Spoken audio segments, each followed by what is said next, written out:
¿Qué tal? Muy buenas a todos. Quería deciros que desde el equipo de la Universidad Popular de Carpesa, Benifarach y Cases de Bárcena hemos hecho este vídeo para despedirnos de todos vosotros, porque en persona no lo vamos a poder hacer.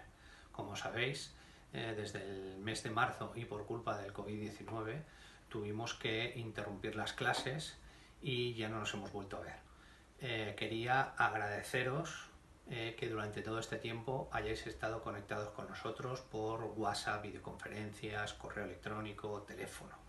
Hemos compartido durante estos meses noticias, vídeos, enlaces, etc. Y hemos intentado que este periodo de confinamiento fuera lo más entretenido para todos nosotros. Quería deciros también que se nos hace bastante difícil despedirnos de esta forma, pero de momento es la única manera que tenemos de hacerlo.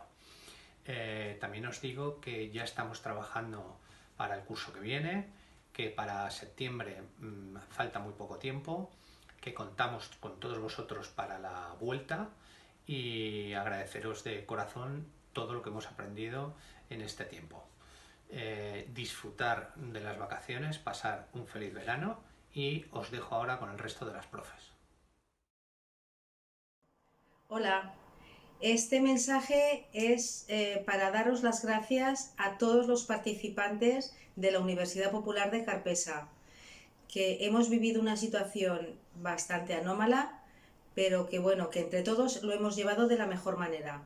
Gracias por haber estado ahí y que os deseo que pronto podamos otra vez estar en las clases de la Universidad Popular.